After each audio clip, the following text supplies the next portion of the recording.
Ra'iisul Wasaare Ku-xigeenka Xukuumadda Federaalk ee Soomaaliya Mudane Mahdi Maxamed Guuleed Khadar oo maanta gudoomiyay shirka horumarinta iyo dib u dhiska Soomaaliya SDRF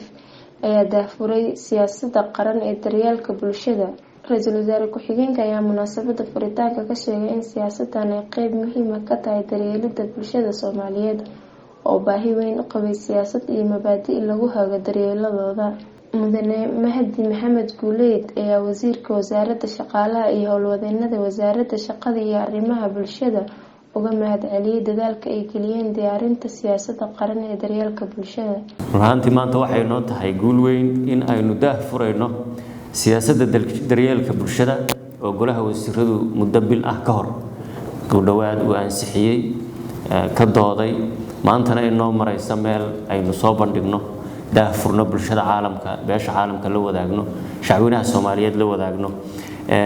soo bandhigno waxtarka ay ummadeena u leedahay inaynu yeelano siyaasad lagu daryeelo bulshadu waxa weeye mabaadi'da aasaasiga ah ee dawladnimadeenu ku qatanto. Dawladani intii ay jirtay waxyaabaha ugu waaweyn ay ka shaqeysay waxa weeye in la helo siyaasado iyo shuruuc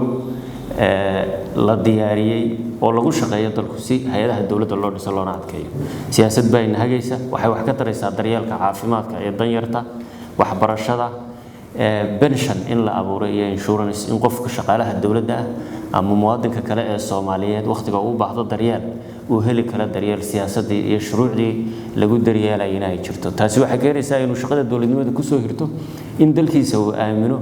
in uu ku niyad samaado inuu yahay muwaadin dalkiisa ka shaqeysta oo rajo qaba haday caafimaad tahay haday waxbarasho tahay haday daryeel kale oo bulsho tahay waa barbilow wanaagsan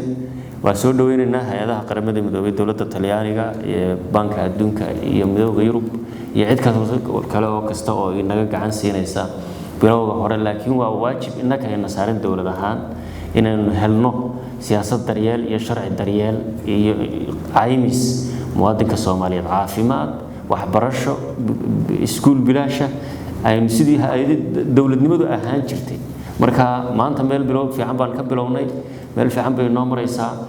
ciidamadii waa diiwaan gashan yihiin shaqaalihii dawladda waa diiwaan gashan yihiin waa shaqo weyn oo ballaaran oo ay wasaaraddu qabatay hay'adaha kale dawladdu ay qabanayaan mar dhowna marka ay gaaraan heer shaqada ay ka fadhiistaan iyo marka ay shaqaynayaanba daryeel caafimaad iyo waxbarasho iyaga waalidkooda carruurtooda ay heli karaan. Waa ku hambalyeynaya wasiir waa ku hambalyeynaya adiga iyo wasaaradda iyo cid kale oo kasta oo ka shaqeysay